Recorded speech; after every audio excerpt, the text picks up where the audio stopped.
The largest copper silver mine in production, third largest silver mine on the planet. This would take Poland from just outside the top 10 in terms of global copper producing countries to inside the top 5. Lumina Metals was one of the biggest mining IPOs in Canada since 2010 on a promise to deliver one of the largest copper and silver mines. In the last few years, you have actual government representatives turning up to a mining conference and puts that floor on value. Backed by Ross Beaty, the legendary miner who's had this project in his back pocket since 2011. So Ross just he just opened up his jacket and was like, look at what I've got here that nobody knew about. Poland being the first line of defense with the ongoing issues with Ukraine. How does that seep into your world? There's a classic sort of Ross Beaty playbook, which is permit, de-risk, sell. Is that the playbook here?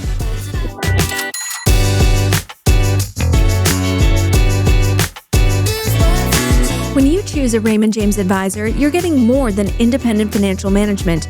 You're getting access to complete financial guidance under one roof.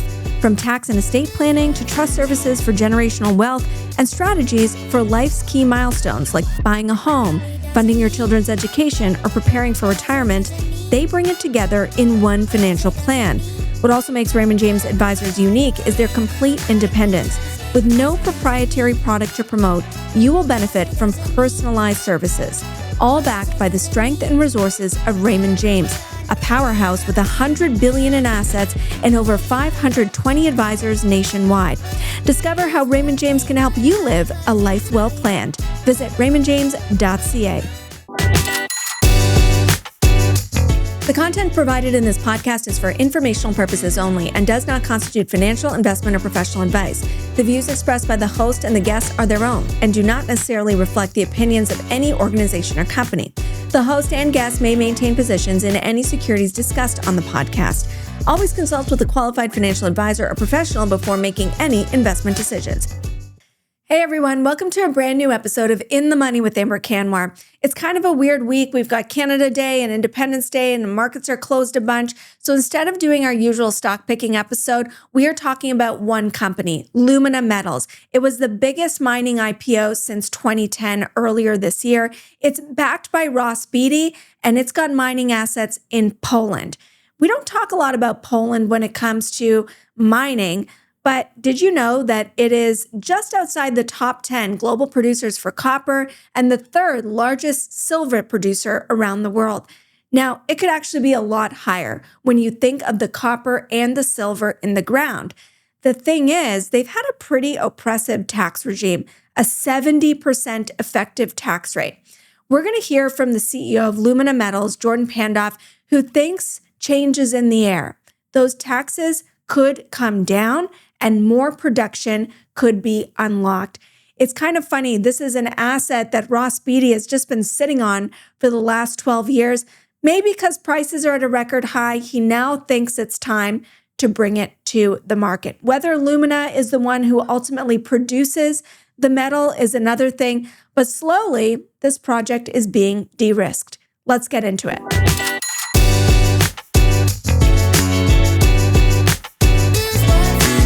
Jordan Pandoff, thank you so much for joining me on the podcast. Thank you, Amber. Nice to be here. It's a great opportunity to learn about it was the biggest mining IPO in Canada since 2010, I think, right? And the second largest mining development IPO in history. That's crazy. Yeah. Because we think about Toronto as like, oh, of course, we've got mining all the time.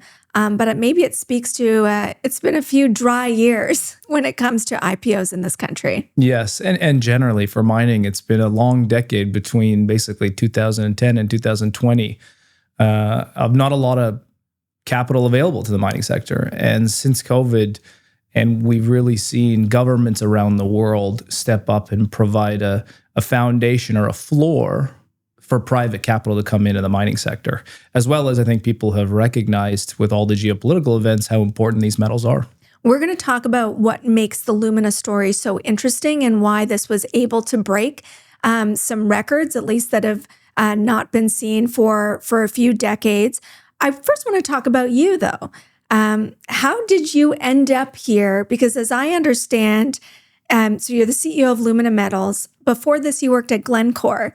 So that feels like a leap from a big, large established company to now kind of a speculative pre-production mining company in Poland. Yeah, no, exactly. And when you're working at Glencore, it's unique because it's one of the world's largest mining companies. It's one of the world's largest commodity trading houses. And it's really the DHL or the FedEx of commodities. And so the reach, the global reach of Glencore through all of the 100 offices all over the world and the trading networks of pretty much every product. At Glencore, we were trading copper all the way to olive oil. And so the networks that you would build, the people that you get to meet in the mines and the places you go get to see were what really made such a valuable learning experience there, and working with some of the best people that have ever built the mining sector. And when I was there, I was always looking for, over the next few years, the entrepreneurial drive, the entrepreneurial spirit. And Glencore was founded on that entrepreneurial thinking and that way of operating. And as I advanced my career, I was looking for an asset that I could kind of put my stamp and my fingers onto. And that's how I have a story about how I met Ross Beaty and we got together. This is what the podcast is for telling stories. So when I was the last kind of part of my career at Glencore, looking all around the world for the next set of generational assets, predominantly in copper, given we all know the story about copper. I was amazed when I met Ross at a conference about a year ago that he said he's been investing in Poland for over 12 years. He had invested over 60 million of his own money and over 120 million of total investment. And I said, I've been at Glencore. I've seen everything. When you're at Glencore, there's nothing you don't see. And Ross said, well, I guarantee you haven't seen what I have. And I thought that was quite unique because Ross and the Lumina team has the ability to stay patient. They were private for 12 years, so nobody knew much about what was going on. So Ross just he just opened up his jacket and was like, yeah, look at here. Look at what I've got here that nobody knew about. And that's what Ross does, right? Because he has the people that follow him and his own capital predominantly to make discoveries over 12 years and then sit and wait for the right time. And the way he got into Poland back in 2011 is he teamed up with a geologist, a famous geologist in Poland who used to work in the government. He used to work for the state mining company. And the two of them went to the government and said, we'd like to purchase a bunch of data. Geological data, in Poland, the Polish state keeps all of the geological data over the years, all the drilling data. And they got together and they said, there's more discoveries to be made in this country.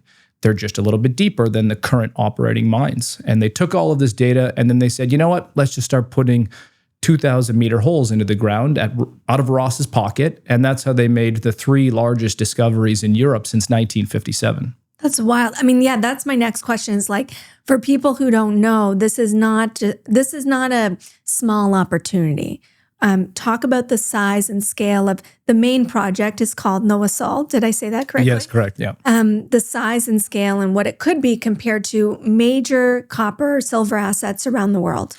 So this would be the largest copper silver mine in production when it's in production. It would be the 3rd largest silver mine on the planet. After the existing Polish silver mines, Poland is already produces over 40 million ounces a year of silver. So they're already the 2nd largest silver mining company. And on a copper basis, this would take Poland from just outside the top 10 in terms of global copper producing countries to inside the top 5. And so the scale of what Poland has in the ground, which is so unique, is there is more copper in the ground than any other NATO country. There's more copper in the ground in Poland than the United States, than Canada. And there's more silver in the ground than any country on this planet. And so the geological anomaly, which it's termed as the Kupferschiefer, which in German means copper in shale, is something you just don't find anywhere else in the world. And it's literally copper in shale, bituminous shale. That's crazy. And as you said, it's in the ground. So the Lumina promise, Lumina Metals, you're saying we're going to get it out of the ground. And that introduces complications, right? I think you have a lot going for you in that Poland's not a new mining jurisdiction. There's already roads, I assume, going to, there's infrastructure and there's a labor force, right, that are used to. So it's not like you're the only ones there. Isn't there a huge Polish, is it state-owned copper operation? Exactly. So there's 10,000 miners in Poland today mining copper. There's over 70,000 copper and coal miners. There's a very long-standing history of copper and coal mining in Poland, over 60, 70 years of history. They're already producing over 500,000 tons of copper and 40 million ounces of silver. And this is all built by Polish expertise, Polish resource. And that's what makes it so unique. When you look at other countries around the world that have state-owned mining companies, the other being Chile, and is, there's the scale of these state-owned businesses are very rare to grow that kind of size. State-owned businesses are usually a little bit more inefficient than private businesses, but the Poles have done an incredible job building their copper industry. And we get to benefit from that because roads and rail and power and human capital and smelters, everything's right there. And this is all brand new infrastructure. Since Poland joined the European Union, it's the shining star of the EU, 20 years, no recession, and $1 trillion economy. And that's what's so unique versus trying to build a copper mine somewhere in Africa or in South America. And there hasn't been a lot of supply coming online anywhere, right? So to do a greenfield is that much more rare. Like, how many greenfields are there being built right now? There's less than a handful. Or we need to be building between 5 and 10 a year, and we're building 1 a year. That's what the world is delivering today. We're going to pause here and take a quick break and hear from our sponsors, Hamilton ETFs.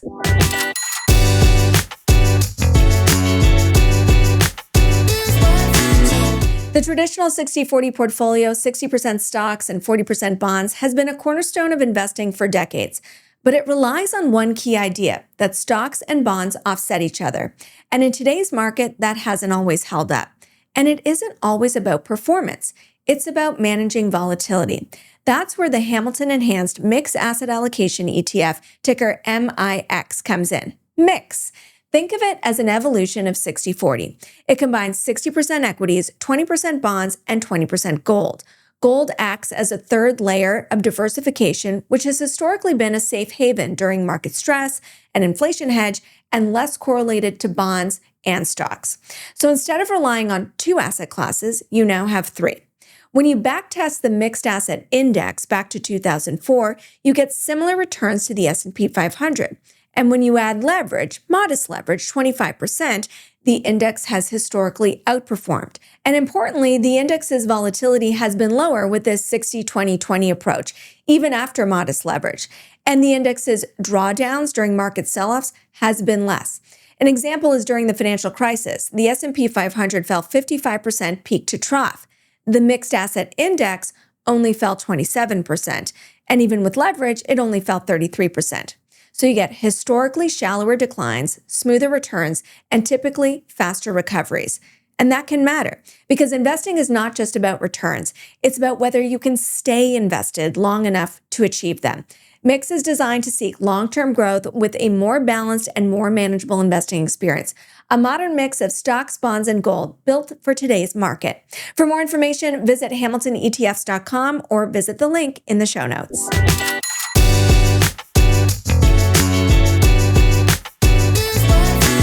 The trouble with Poland is the tax regime.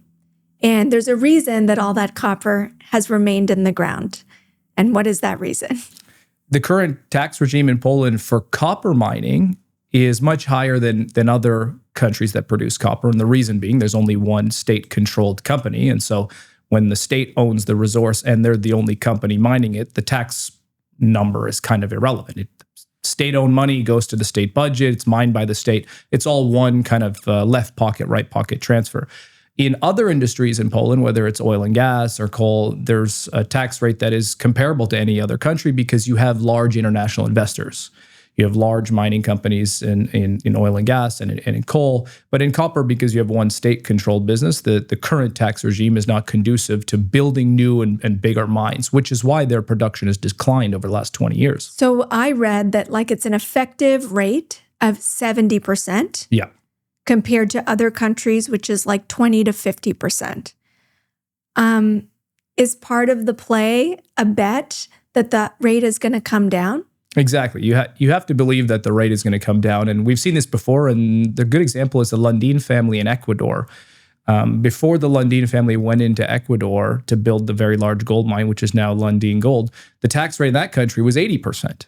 And if you look at Argentina, before the Milei administration and the new RIGI framework, the tax rates in those countries were well over 50 to 60%.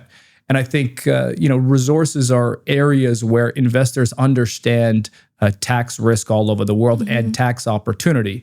Resources are owned by the local state, by the local people, and the benefits should really accrue to the local people of the country. But to unlock those local benefits, you have to build these mines. And to do that, you need a tax regime that is comparable to other countries. Do you know for certain those taxes are going to come down? It seems like this is the big thing, the big bugaboo, is before people want to get excited about Lumina Metals, they want to know that the tax rate's going to go down. For sure. And, tax takes time. And there's always governments that you have to work with. But I think over the last few years, the government of Poland has started to recognize that this investment, being the single largest foreign direct investment in Poland's history, and all of the job creation, the GDP, and ultimately the tax revenue that this investment would give to the government more than warrants the government to make a change to incentivize this development. And once that we gave to a lot of investors, and investors that participated in the IPO, is we said, if the government reduces the copper tax rate to a level that's comparable to any other country, as you said, 30, 40%, they would have more mines in the country being built, and they would ultimately have more tax revenue in their pocket than current, with a higher tax rate and significantly less mines. And in addition to doing an IPO in Toronto, you did one in Warsaw, which was greeted very well. What is sort of like 46% on the first day? That's a nice pop on the first day in Warsaw. But wasn't the Prime Minister on hand? Yeah, it was great to have. They had a conference at the Warsaw Stock Exchange the same day of our listing called Invest Poland. And we coordinated to be able to show the Prime Minister and many ministers of the government how high profile this project has become and how high profile this company has become in Poland. But most importantly, this should be owned by Polish people, by Polish investors. And we want this company to be developed for the country of Poland, number one. Now, the Toronto IPO, you raised over $400 million, as you said, some of the biggest that we've seen in decades for mining. But the stock is now trading below its IPO price. Is that just copper prices kind of drifting here, or what have you noticed? It's a big contrast between like the Warsaw greeting and the Toronto greeting. I think it's just a little bit of investor education that we need to do over the next few years. I think the people that supported this IPO, and our largest investor in the IPO was Capital Group, the institution based in California, out of their London office. And so they're one of the world's largest investors. And I think European investors and European domiciled investors recognize how strategic these assets are. And so they're buying and they participated in the IPO for the long term. Ultimately, market has come back, 10, 15% since we've listed. But I think this is really a generational opportunity. And case in point, look at what Ross did. He's been in country now for over 15 years. And so these large assets, they take time to see the full value. And they're not things that just pop up overnight. And I don't think that you'll be able to find resources of this scale, both in copper but in silver. You won't be able to find silver resources of this scale in the next generation, in the next 10 or 20 years. Your anchor investor in this round was from California? Capital Group, yeah. Not a Canadian? I'm just surprised by that, because that's one of the things that the Canadians we pride ourselves in. We're a mining country, right? Us, Australia. We had over 50% of the demand from the IPO was from the United States. It's generally a bigger market than Canada. We had a lot of large Canadian investors in our IPO as well. But I think there's a longstanding relationship between the U.S. and Poland that goes back to the end of World War II, and the U.S. presence in Poland. There's 15,000 U.S. military in Poland within our projects. And so the geopolitical position that Poland sits in between its neighbors in the West and the East has built a very long relationship. And just naturally, I think people that are recognize how important Poland is for the European Union, but most importantly, how important Poland is for NATO. And we've obviously been seeing this playing out in Ukraine. Poland is the first point of call of protection from the NATO standpoint, and the support that both Canada and the U.S. and all NATO allies need to be giving to Poland is of the utmost importance. Well, and you mentioned the capital market support, the Prime Minister, having a day on the same day as the IPO, and I think in Canada there's a discussion about the robustness of our capital markets and whether we're still there to support these stories. I remember articles when Barrick chose the U.S. as its primary listing. In your experience, are Canadian markets losing their edge when it comes to supporting some of these commodity stories? I think it's mostly a function of size. Maybe 5-10 years ago, while the U.S. market's always been bigger than the Canadian market, the U.S. mining market and the investor base in the U.S. focused on more of the resource development companies, not so much the big mining companies, but the resource development companies. Those U.S. larger investors just weren't interested. And it's really been since COVID and since the U.S. has taken a very strong position around critical minerals and the development of critical minerals. And we've obviously seen many deals where the U.S. government has supported Canadian companies in the U.S. in a number of projects, right? And I think I was at a conference back in February, the BMO conference, and basically 5 or 6 representatives of the U.S. government stood on stage and said, we are going to be the first line of capital, and we are going to be the foundation on which capital goes into building mining projects. We're not going to crowd out private investment, but we are going to be there as the first kind of building block of the foundation, and then the private capital will kind of come on top. Let's underline that moment. How, in your career, how unusual is that level and kind of support? Well, you never see that. I would say 3-4 years ago, you started to see the Teslas and the electric vehicle companies turning up to the BMO conference in Florida every year. That was rare. I mean, I started my career at BMO back in 2011, and there was only really gold companies there. And you would never see Tesla show up to a mining conference. And that really started, after COVID in 21 and 22, when supply chains were very tight and these metals weren't very important. But then in the last few years, you have actual government representatives turning up to a mining conference. And U.S. government. U.S. government, UAE government. I didn't see any Canadian government that I can recognize, but maybe there was some Canadian government there. But I think the fact that, and now you have these agreements that all countries are signing around the development of critical minerals, puts, as I said, that floor on value. What are these assets worth? What are these projects worth? Historically, people would say, they're not worth very much because they're just a call option on something that may or may not ever get built. Well, when the U.S. government says these projects are going to get built, and if you don't build them, we will build them, that puts that floor on value. But then also that attracts broader capital. And to give you an example, I was standing at that conference and I saw Steve Wynn and his wife and a number of people come in at a mining conference. Like from Vegas. Steve Wynn investing in mining stocks, right? And so this is just stuff that you never would have seen 5 or 10 years ago. That's wild. And let's do the 30,000-foot view. What's driving all of that? You mentioned geopolitics, supply chains, but let's put it all together. What's bringing all these people to a sector that, maybe 10 years ago wasn't as interesting? I think number one, COVID really changed things in terms of recognizing the importance of supply chains and security of supply chains. You don't have security of supply chain, or you don't have security of energy, you've got nothing. The Gulf War has even enhanced that even further, because what happens in the Gulf has a ripple impact on energy prices in the rest of the world. And so one way to reduce your exposure to the Gulf is to produce more, renewables and electric energy. And so countries in Europe are seeing this firsthand. But I think also just, when governments start to say, we will provide the capital, or at least most of the capital, and, that is the biggest point of call. And we've seen this in Canada with the Canada Growth Fund. We've also seen this in the United States and all else. And I would say Europe is actually a little bit slower than the other 2 countries, including the rest of the world. Europe is what it is.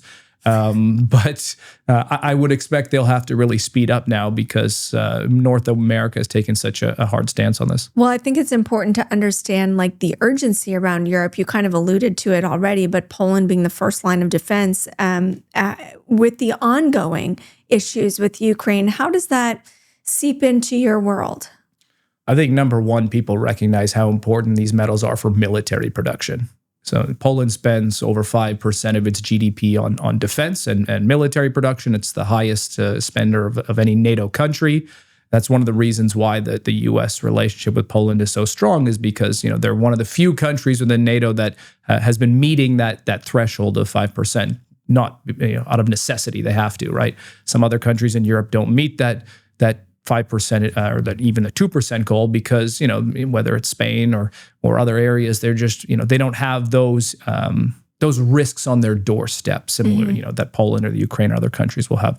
So I think number one, they recognize in the country how important these metals are, and number two, the broader EU recognizes that without Poland, the European Union has no domestic copper supply or very limited domestic copper supply. The EU mines 1 million tons of copper, and the EU consumes 4 million tons of copper. So the other 3 million tons they have to import into the European Union, and there's only one place the EU can go to find copper of any scale, and that's in Poland. Let's talk about, bring all of this back to Lumina and the opportunity. When do you anticipate first production? So we expect first production mid next decade, after we have our mining concession later this decade. 2030?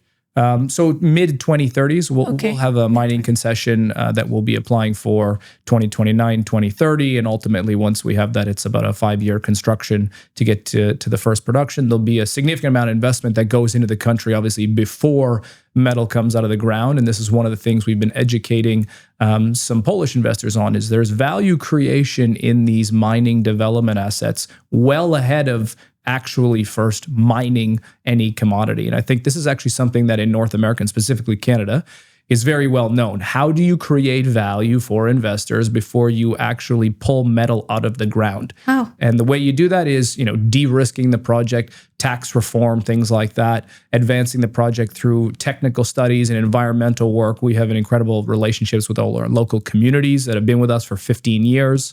And so all of those areas is ultimately, and commodity price and being another, and investor awareness is how you increase the value of these, and then ultimately. So it's like every win, every permit you get, if there's a tax win, there's an ability to benefit from that potentially as a shareholder. Yes, exactly. And this is over the next 3 to 5 years, you'll see all of those catalysts. Before you get ounces out of the ground, is it ounces?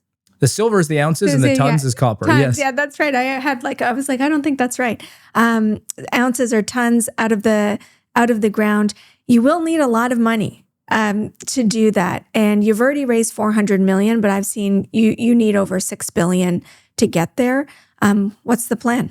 So the money that we've raised will take us all the way through to a mining concession before we actually build the mine, and that's what we're focused on right now. When we get to our mining concession later this decade, we'll be looking at a range of funding options to build this project. If we're the ones that build it, we expect many major mining companies will be interested in Poland and interested in this part of the deposits that we have.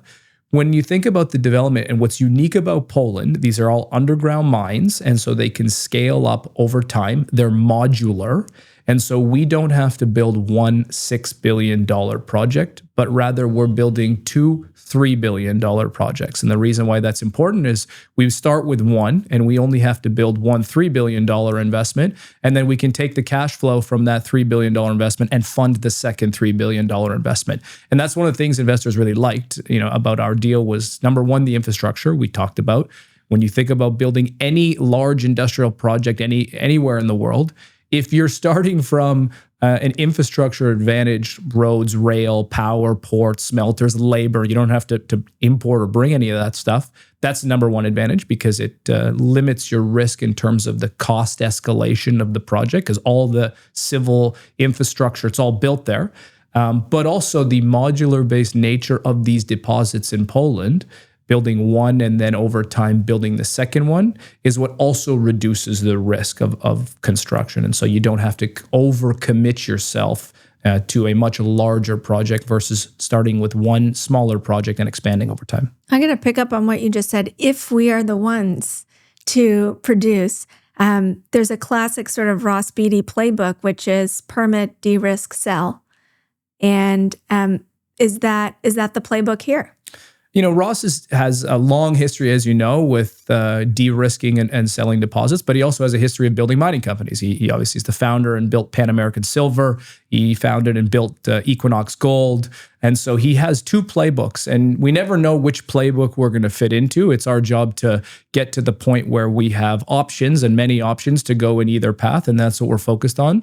But given the scale of what we have in Poland and the grades, we have a copper grade that is much higher than any other large development project around the world. And the fact that we have more silver than any other development project in the world, and we could stream some of our silver when we talk about financing a project. There's obviously very large silver streaming companies in Canada that would love to buy our silver from us on a forward basis.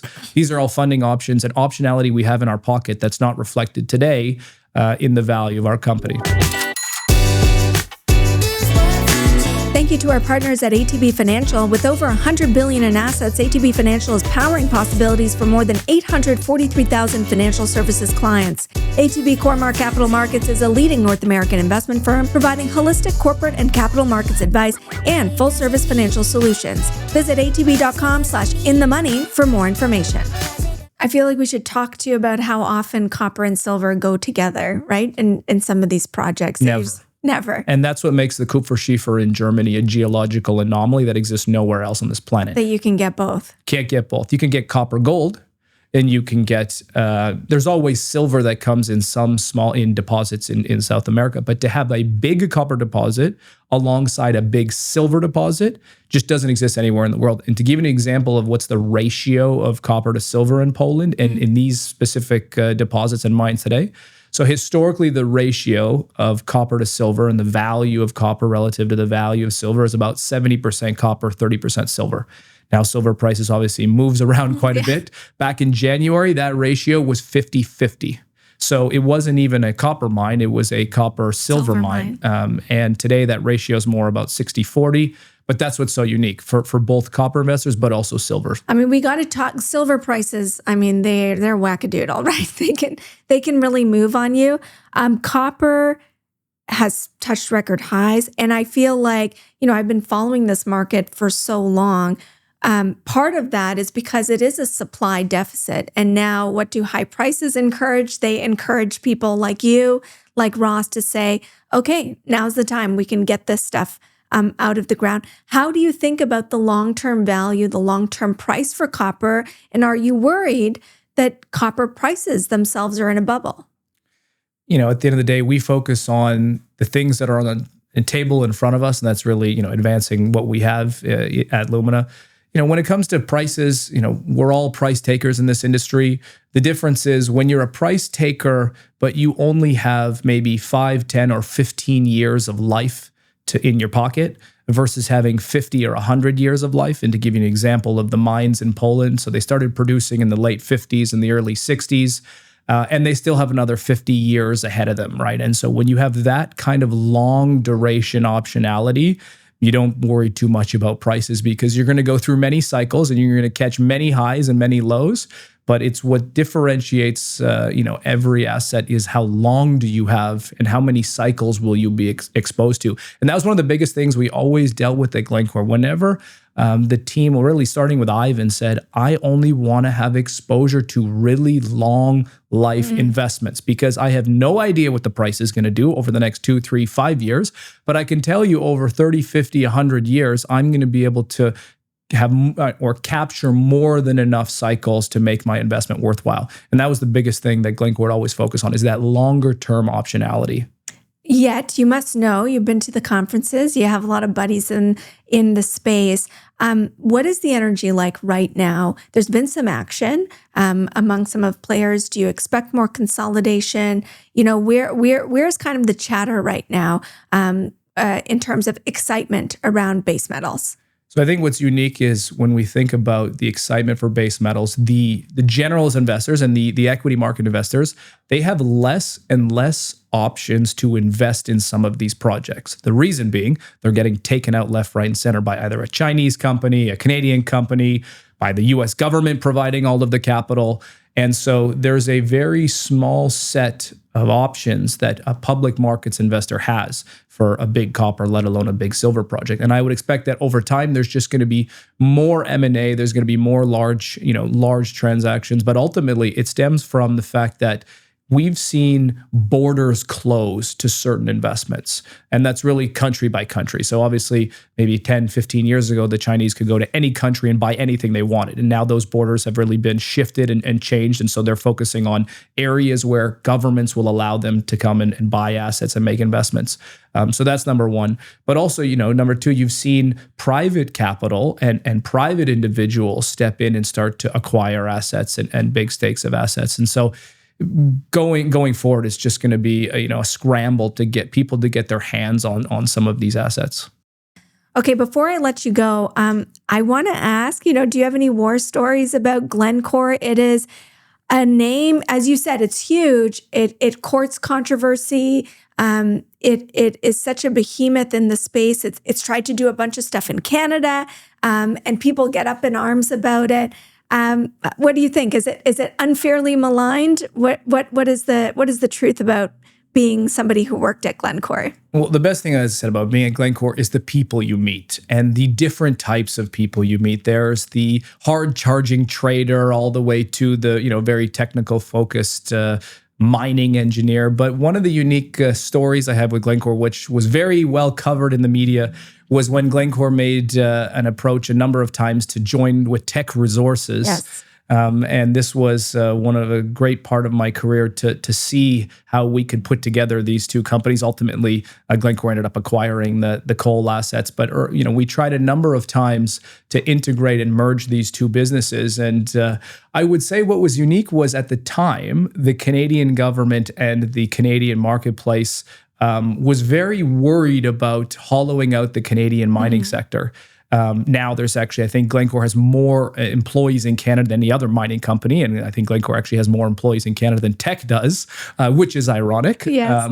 But there was always, the backdoor conversations and the very unique scenarios of who's going to run this company and who's in charge. And when you have a government that comes and tries to stop things, it gets played out all over the media. What was the attitude of Glencore? Because you're right, they were rebuffed so many times. So when we were there, we were looking at this thing from a total value creation perspective for everyone. And we thought the most amount of value would be created by putting the two companies together because they share a lot of the same commodities, copper and zinc and coal. So there was, when we looked at the side by side of the two companies, it was all the commodities were the same. And so the value that could have been created, as well as a lot of the locations and some of the assets that we had were the same. And we were actually in some of the same exact joint ventures as partners. Switzerland to Vancouver was a little bit of a time zone gap. But I think it was just maybe one thing that some of the Canadian investors just didn't fully recognize what that potential was. And they were making a decision based on the history of what has happened in Canada before. And it's ironic now that Glencore has the most amount of Canadian employees. And it speaks to something you were saying earlier about borders are closing around deals. I think increasingly because people are viewing these metals, specifically copper, as strategic assets in a way they weren't when sort of Glencore was coming up, right? When Glencore was growing, I imagine there were very few rooms that they were shoved out of if they had the cash to. Exactly. The word critical minerals didn't even exist before 2020. No one even talked about this, right? It was really after COVID and then after the Russian invasion of Ukraine and some of the other, events from a geopolitical standpoint that people started to think about. And the U.S. administration being very vocal about critical minerals. Otherwise, maybe we still wouldn't even be talking about this word, right? But also, I think, here in Canada, the government didn't want to have another large, takeover maybe was the wrong word, because when I was working on this, it was a true partnership, and we were going to share knowledge and share people and share governance and share control, really. But the irony is now, I think the Canadian government has maybe done a little bit of a 180, and and some of those doors are opening again to places like China. So and to Chinese investment. So you have to go with the times, and this just comes back to why Glencore would always think about investing for the long term and acquiring assets and investing in assets, because governments change all the time and policy changes all the time and risk change all the time, and it's the resource base that you have in the ground which differentiates any other investment from another. Good perspective. Thank you so much for joining us on the podcast. Thank you, Amber. That's Jordan Pandoff joining us of Lumina Metals. Don't miss our next episode. We've got Brian Teich on the show of Avenue Investment Partners. If you've got questions for the Money Manager, you can email us questions@inthemoneypod.com, and we'll see you on the next episode.